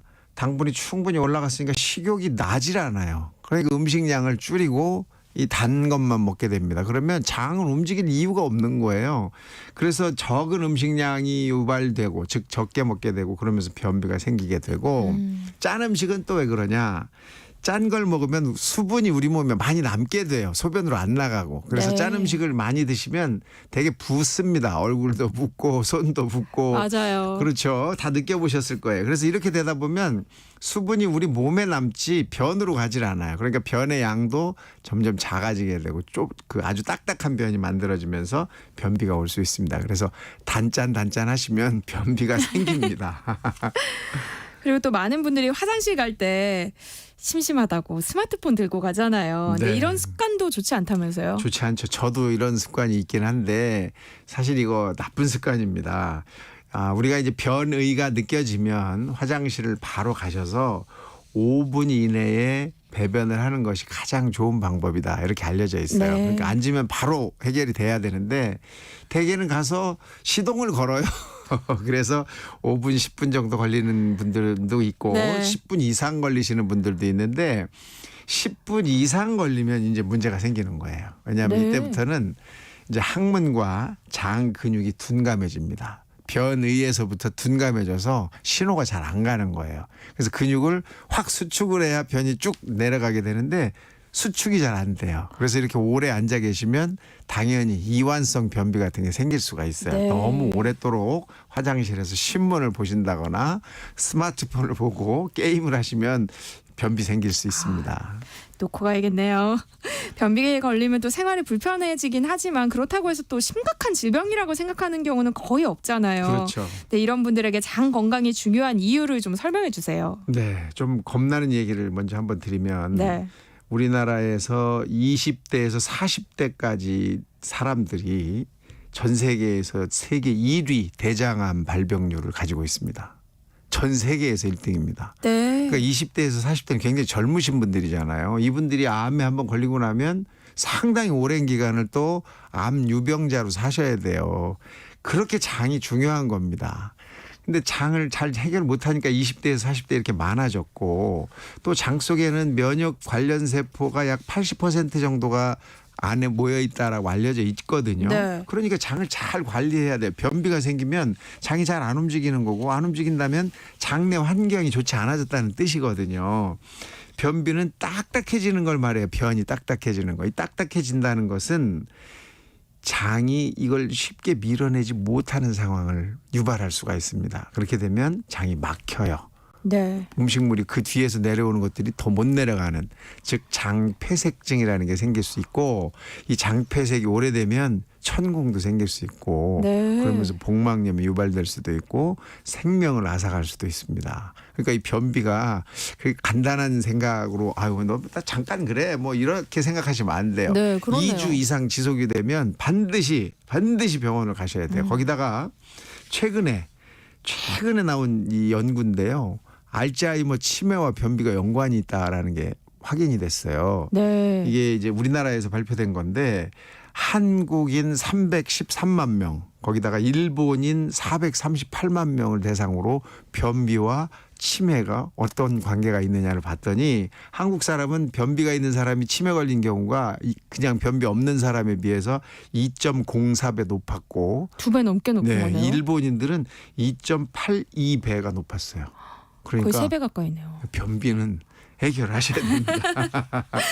그럼 변비가 심한 분들 가운데선 대장암 걱정하는 분들도 있잖아요. 네네. 이 둘의 상관관계가 얼마나 될까요? 사실 대장암을 확인하려면 상당히 오래 대장암이 진행이 돼야 확인이 돼요. 왜냐하면 그전에는 증상이 별로 없거든요. 그런데 이 변비가 있으면서 체중이 막 준다.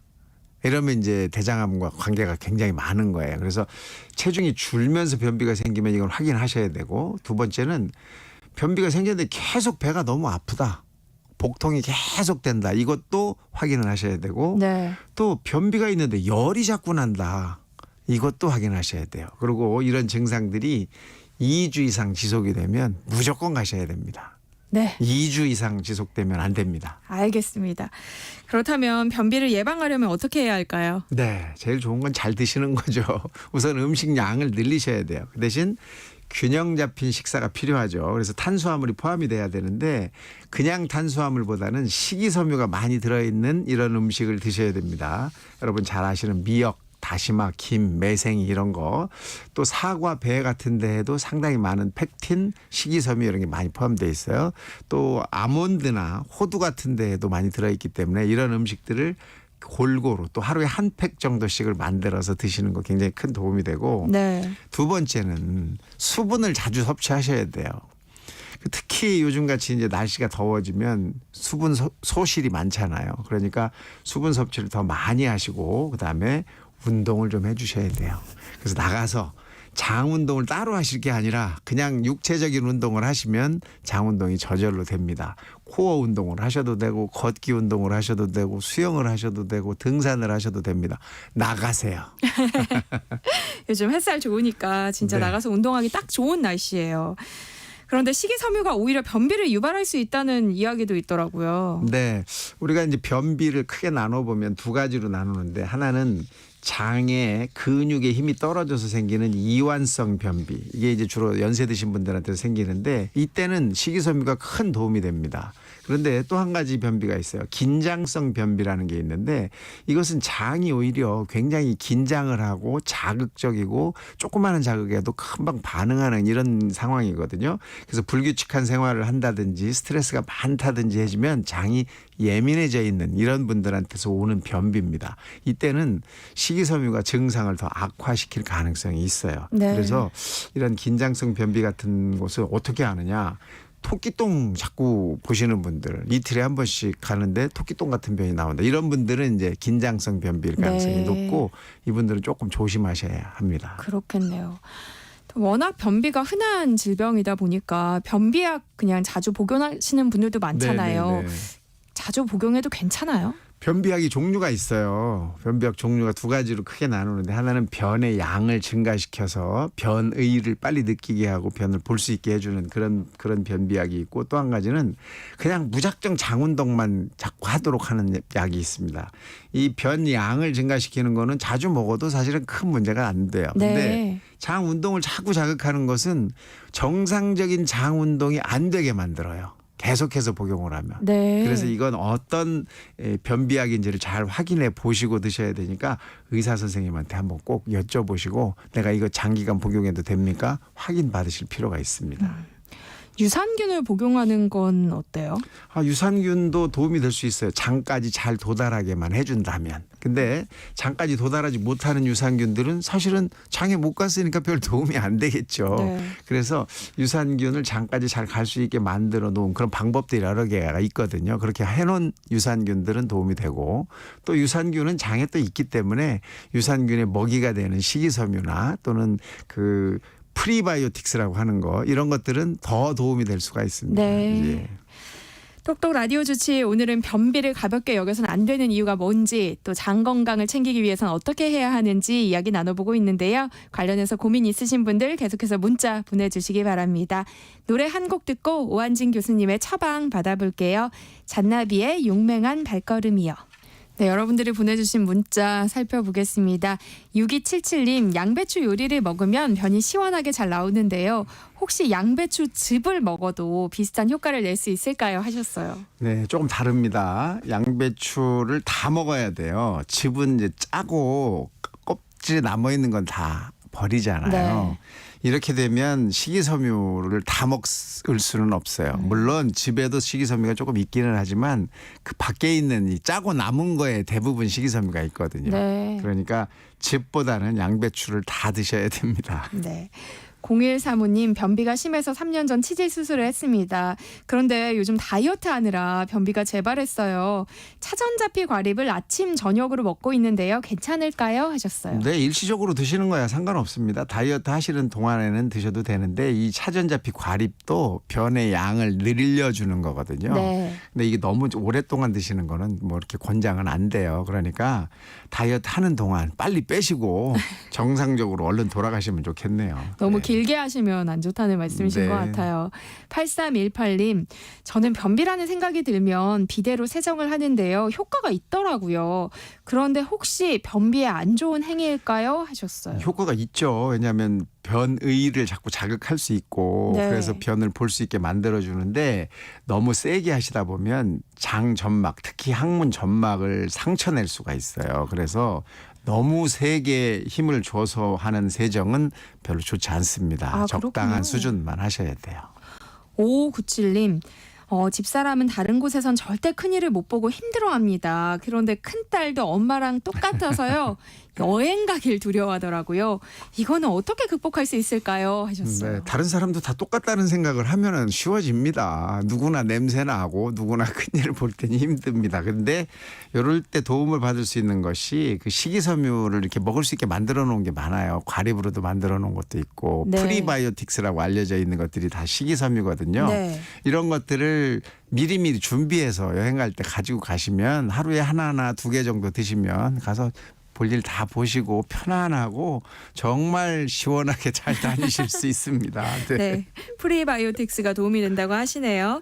똑똑 라디오 주치 오늘 여기까지 하겠습니다. 지금까지 을지대학교 가정의학과 오한진 교수님과 함께했습니다. 고맙습니다. 감사합니다.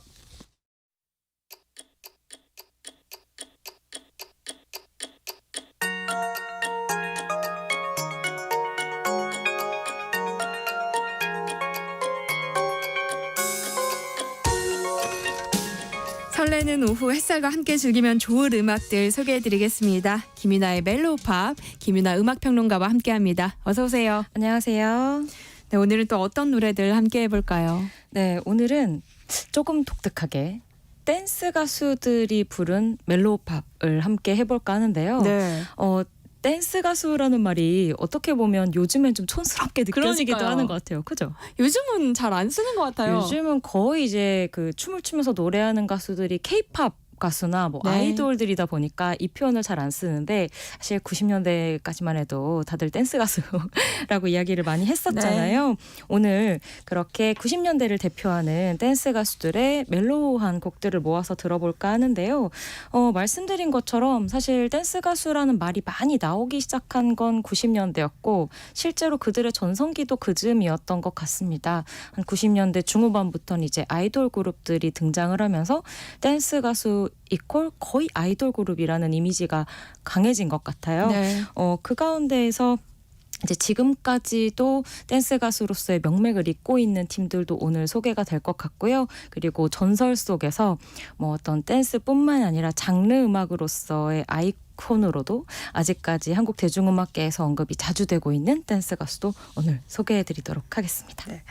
90년대를 대표하는 댄스 가수라고 하니까 여러 아티스트들이 막 떠오르는데요. 네. 그중에서 처음 만나볼 가수는 누구예요? 처음 만나볼 가수는 듀스입니다. 혹시 좋아하셨나요? 그럼요. 정말 너무 멋졌잖아요. 맞아요. 제가 몇 달 동안 함께 진행을 하면서 이렇게 뜨거운 반응을 아나운서님이 해주시는 걸 처음 보는 것 같은데, 근데 그만한 가치가 있는 팀인 것 같아요. 네. 정말 말씀하신 것처럼 멋지다는 표현이 가장 잘 어울리는 댄스 가수이지 않았나 싶습니다. 댄스 가수이자 힙합 가수라고 이야기를 해도 좋을 것 같고요. 사실 최근에 이제 국내 힙합 씬에서는 이제 듀스를 거의 조상님처럼 모시는 힙합 1세대라고 이야기를 할 정도로 많은 지지를 또 장르 음악 씬에서도 받고 있는 아티스트입니다. 다들 아시다시피 고등학교 동창이었죠. 절친이기도 했던 이 김성재, 이현도 두 사람이 결성을 했던 팀이었고요. 혹시 이 팀이 댄스 가수라고 할 때 댄스에도 방점이 찍혀져 있었던 거 혹시 알고 계세요? 그렇죠. 그죠. 이 두 사람은 원래 춤을 추고 싶었던 사람이고 음악을 하게 된 것도 우리가 춤을 더 많은 무대에서 선보이고 우리가 주도적으로 춤을 추려면 우리가 음악도 만들어야 하는구나 라는 걸 깨달으면서 음악을 하게 됐다고 해요. 원래 이제 춤을 추면서 그 현진영 가와와라고 하는 그 백업 댄서로 활약을 하다가 현진영 씨가 불의의 어떤 사건으로 방송을 더 이상 못하는 상황이 되면서 우리 음악으로 더 오래 무대를 선보이자는 마음으로 이 듀스를 결성하고 음악을 만들게 됐다고 하더라고요. 네.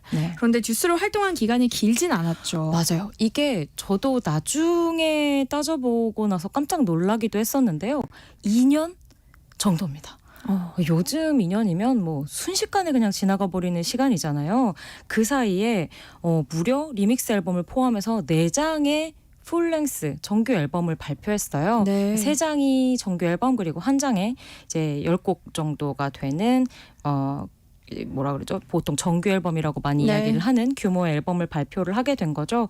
2년 사이에 4장이면 그리고 당시에 또 방송과 행사도 많았을 텐데 거의 먹고 자고 일하고 음악 만들고 무대하고 이것밖에 없었던 삶을 유지했던 게 아닌가 싶을 정도입니다.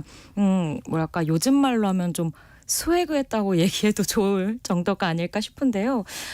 그렇게 짧은 기간에 발표했던 앨범이었지만 또 완성도도 대단해서 사실 최근에 그런 한국 대중음악 명반 리스트 같은 데 보면 그 3장의 정규 앨범 가운데에서 못해도 한 장, 많이 들어간 곳에는 2-3장까지도 들어가 있는 것을 자주 발견할 수가 있고요. 또 앞서 말씀드린 것처럼 힙합씬에서도 늘 계속해서 음악뿐만이 아니라 패션이 어떤 라이프 스타일이랄지 이런 것들까지도 계속 회자가 되고 있는 진짜 시간이 갈수록 전설 대접을 받는 아티스트 가운데 하나인 것 같습니다. 지금 봐도 듀스의 무대는 촌스럽지가 않아요. 너무 멋있어요.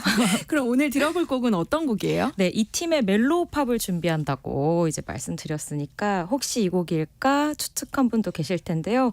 맞습니다. 바로 여름 안에서 준비를 해봤어요. 오늘 날씨도 갑자기 좀 더워져서 괜찮을 것 같기도 하고 원래 이 팀 같은 경우에 나를 돌아봐나 우리는 같은 좀 강렬한 곡들이 많은 사랑을 받았지만 지금까지도 라디오를 비롯해서 각종 플레이리스트에서 스테디셀러처럼 가장 큰 사랑을 받고 있는 게 또 이 멜로우한 느낌의 여름 안에서 아닐까 싶어요. 오늘 한번 준비해봤습니다. 그럼 듀스의 여름 안에서 듣고 계속해서 이야기 나눠볼게요. 허윤서님, 듀스 하면 여름 안에서 노래가 자동으로 떠오르죠. 멜로디와 가사와 완벽합니다. 임정아님은 여름 안에서는 리메이크 곡부터 듣게 됐던 곡이었는데요. 나이를 조금씩 먹어가면서는 원곡이 주는 분위기가 더 끌리는 노래더라고요. 청량하면서도 중간에 넣는 이 호우 같은 추임새 때문에 좋아하는 곡입니다 하셨어요. 제가 보낸 문자신 줄 알았어요. 저도 그 호우 이런 거 너무 좋아하거든요. 중간에 그 90년대 스타일의 또 색소폰 연주. 뭔가 좀 정감도 가고 영원히 영롱한 청춘일 것 같은 그런 곡으로 함께 해봤습니다. 다음 가수는 누굴지도 궁금해지네요. 네, 90년대를 대표하는 댄스 가수 그리고 또 지금까지도 활약하고 있는 가수 또 여름 하면 떠오르는 이름이 있지 않을까 싶어요. 떠오르네요. 이 세 가지 키워드만으로도 아마 다들 연상하실 텐데요. 바로 3인조 혼성 그룹입니다. 쿨 네. 준비해봤어요. 듀스의 여름 안에서도 참 여름의 사랑을 많이 받는 곡이지만 이 쿨 같은 경우에는 진짜 여름의 대명사로서 지금까지도 아주 선풍적인 네. 여름만 되면 라디오에서 쿨 노래 정말 많이 맞아요. 듣게 되잖아요. 그런 대표적인 그룹이 됐습니다. 이 팀도 이제 데뷔 30주년이 됐더라고요. 올해 그 2024년이잖아요. 94년 데뷔라 딱 30년을 채우게 되었고요. 이 팀은 사실 처음부터 이렇게 3인조였던 거는 아니었어요. 또 기억하는 분들도 계실 텐데 네. 원래는 유채영 씨가 이제 포함이 되어 있는 홍일점의 4인조 그룹으로 데뷔를 했었고 2집부터 유리 씨를 포함해서 이제 팀 구성이 조금씩 바뀌기 시작했거든요. 네. 네, 그 4명이서 활약할 때만 해도 지금 여러분들이 생각하는 그 여름 이퀄 쿨 같은 느낌의 음악과는 완전히 다른 음악을 했었어요. 근데 쿨이라는 이름도 쿨 재즈, 재즈의 어떤 장르에서 네. 장명을 가져왔다고 할 정도로 낭이 지금의 어떤 통통 튀는 음악과는 다른 사운드를 들려줬던 팀이라 오늘은 그 바운더리 안에서 한 곡을 준비해 볼까 싶습니다. 네. 노래방에서 쿨 노래만 불러도 시간이 훌쩍 지날 만큼 사실 명곡들이 너무 많은 팀이잖아요. 맞아요. 그 중에서 어떤 곡을 들어볼까요? 네, 뭐 그 곡들 틀어도 좋지만 그 해변의 여인 애상 뭐 점포만 이런 걸 제가 멜로우팝으로 틀 수는 없잖아요. 네. 그래서 이 팀 노래 가운데서 어떤 곡이 좀 멜로우할까 여러분들께 좀 이 시간에 어울리는 음악으로 다가갈까 고민하다가 이 집의 타이틀곡인 작은 기다림이라는 곡을 가지고 와봤거든요. 네. 그러니까 이 곡 같은 경우에는 쿨의 그 운명 같은 완전히 이제 그 노래방 가서 정말 모두가 신나게 부를 수 있는 템포나 사운드를 가진 곡은 아니에요. 조금 느긋하다고 이야기를 할 수도 있을 네. 것 같고 뭐 보통 이제 미디움 템포 발라드, 뭐 미디움 템포 댄스라고도 이야기하는 그 댄스와 발라드 사이의 그 중간 정도의 온도와 속도를 가지고 있는 곡인데 그 안에서 멜로우함을 만들어주는 게 저는 이재훈 씨 보컬이라고 생각을 하거든요. 네. 이재훈 씨가 저는 가요계에서 정말 좀 과소평가받고 있는 대표적인 보컬 가운데 한 사람이라고 생각할 정도로 정말 멜로우를 좀 타고 났습니다, 목소리에. 그래서 이 통통 튀는 쿨의 노래도 분명히 잘 살려주는 부분이 있지만 제가 오늘 소개한 이 작은 기다림 같은 좀 멜로우함이 섞여져 있는 곡에서는 더 돋보이기도 해서요. 오늘 함께 들어보면 좋을 것 같습니다. 네, 쿨의 작은 기다림 듣고 올게요. 네, 쿨의 작은 기다림 듣고 왔습니다. 네. 0830님이 진짜 오랜만에 듣네요. 쿨의 작은 기다림 저희 중학교 시절 최애 곡이었습니다 하셨고 이정욱님도 노래방 가면 잘 부르는 곡입니다 라고 보내주셨어요. 동년배 우리 친구분들 네. 반갑습니다.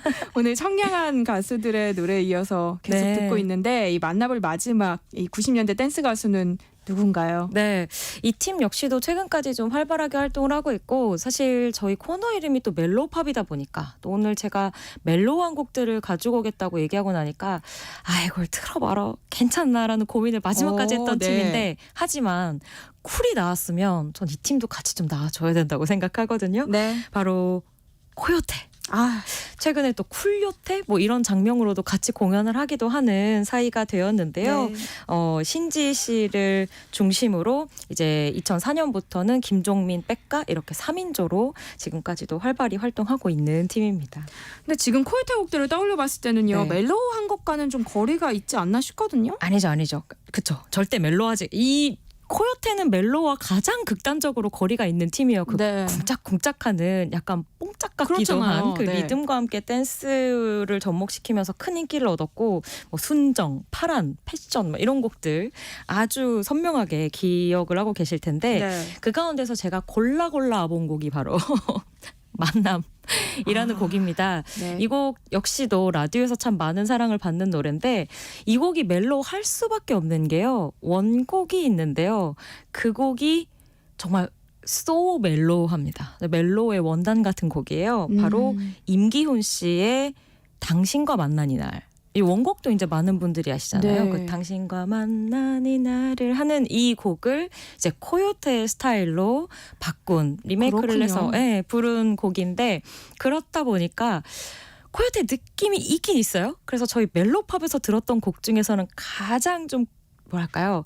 극단적인 곡인데 네. 하지만 원곡이 가지고 있는 멜로함이 좀 살짝 얹어지면서 오늘 정도는 틀을 수 있지 않나 싶은 곡이 되었습니다. 네, 김효나의 멜로우팝 오늘 여기서 마무리하겠고요. 그 곡은 저희가 끝곡으로 또 틀어드릴게요. 네. 지금까지 김효나 음악평론가와 함께했습니다. 고맙습니다. 감사합니다. 네, 세상의 모든 정보 여기서 마무리하겠습니다. 모바일 치킨 쿠폰과 이 커피 쿠폰 당첨자는요. 홈페이지 공지사항에서 확인하실 수 있습니다. 또 다음 주도 저희가 푸짐한 선물 준비되어 있으니까요. 많이 찾아와 주세요. 코요태의 만남 들으시면서 저는 다음 주 월요일에 다시 찾아뵐게요. 지금까지 아나운서 전주리였습니다. 고맙습니다.